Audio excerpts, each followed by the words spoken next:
Welcome to Tidbit Talkin. This series is just spewing out assorted thoughts about boatloads of entertainment media. Some ideas are serious, others not so much. There will be spoilers for the series currently featured, but generally only vague references to any other connected ones in a shared universe. Now, with all that out of the way, here we go.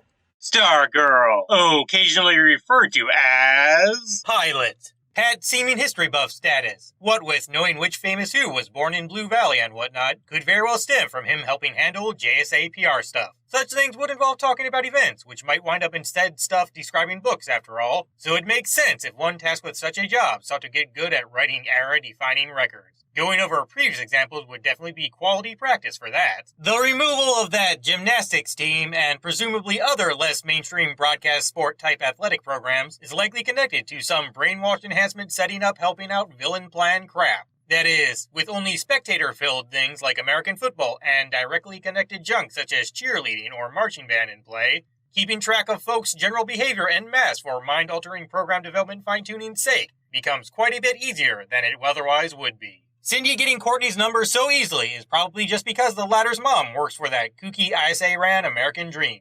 Nobody questions this behavior, including the befuddled young Miss Whitmore, because Miss Head Cheerleader Queen of Mean, knowing everything with no explanation, is just that ingrained in this little town social structure, as all extremely ignorable life fact hoopla. Shining Knight may have been among the very first people to deduce this young lass has taken up Starman's mantle, because witnessing her standing against Henry and Co. made him realize she's capable of being that mysterious individual recently popping up rumors mentioned as being all glowing stick weapon equipped. Of course, he might have also overheard her mention Pat's name in at least a got into his head but not quite directly consciously acknowledged sort of way, and speculation started swirling straight away in mental background places. Spotty clothing-hating stepdad proclaiming, "Oh crap," doesn't occur until he notices the cosmic staff is missing, because he actually would be willing to explain his Stripe-filled past, if called out, based on photos, if he knew nobody else was about to head out directly into supervillain battling chaos nonsense. Brainwave never wearing a mask could very well be because doing so makes it easier to frame others via altering his victims' minds into believing somebody he doesn't like actually roughed them up or whatever. Humans do generally have hard times memorizing faces after all, and changing thoughts from looked like this to appeared in that way seems easier than morphing mostly covered noggin action into not only unconcealed but very detailed appearance-filled shenanigans. Henry Sr. doesn't immediately jump to "this girl's dad is Starman"-filled conclusions after psychically scanning Courtney, because doing the same to Sylvester never yielded any "I have kids I'm fighting for" stuffed thought holes. Subatomic, tactile, robot, internet, pad enhancer. Even though it's clearly well-running enough to be labeled as a final product, Pat still slapped S.T.R.I.P.E. with that lovely prototype label. This might be because his complete robot visions are filled with scenarios that have very specific and quite rare car parts he has yet to obtain.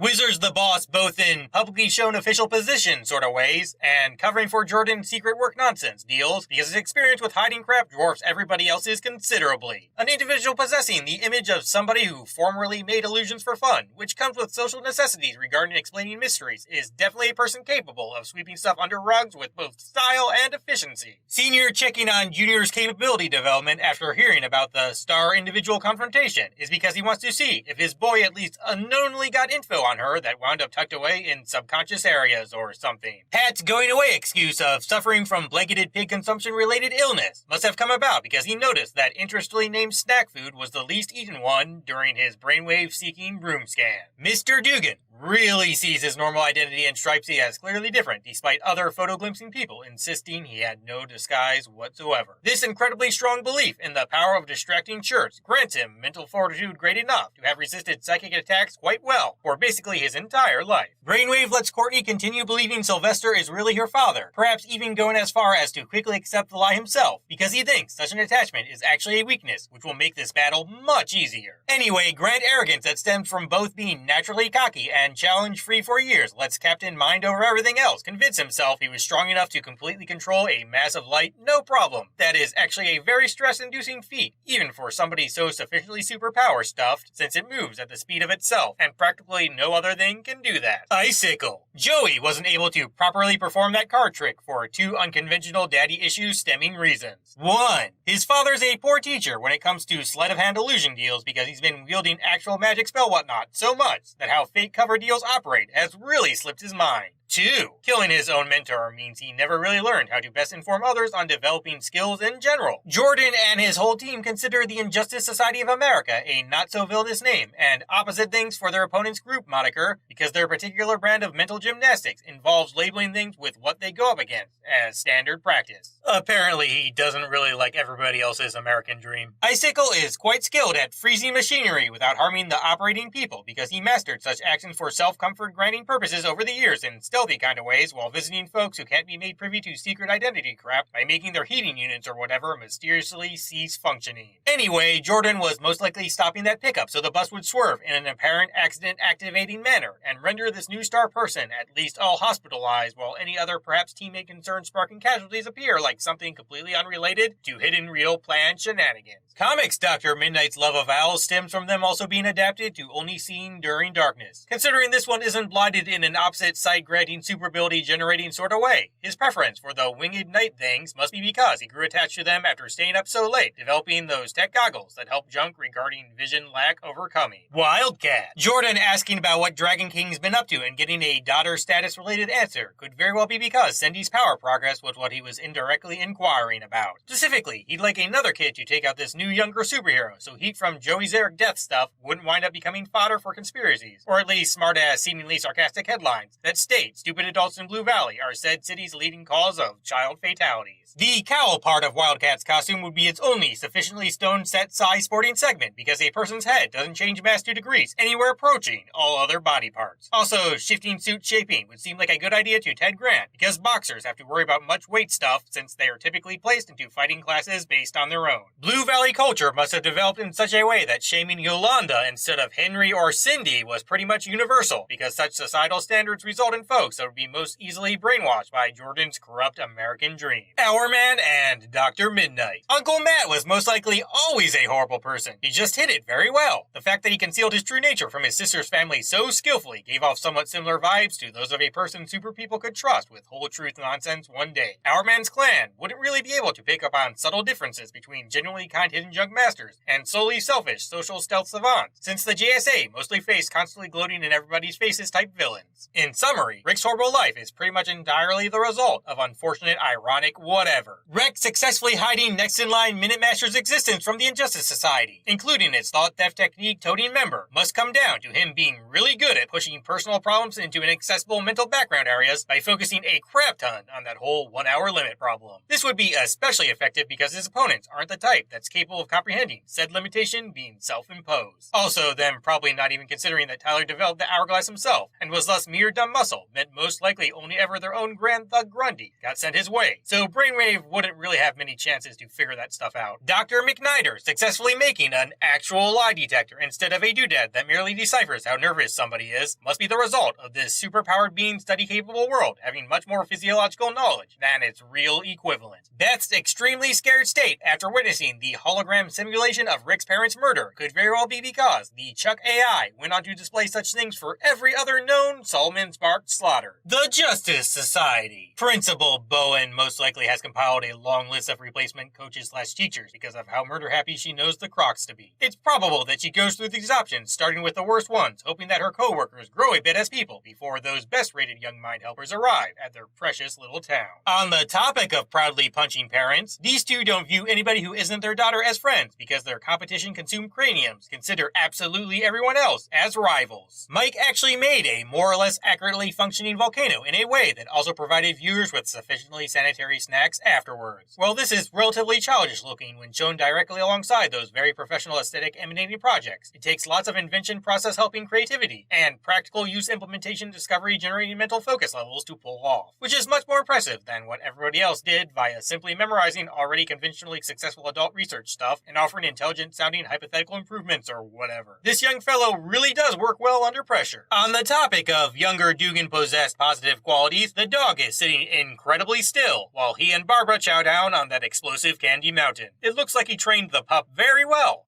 Endings are a pain, but all of you are fantastic. See ya.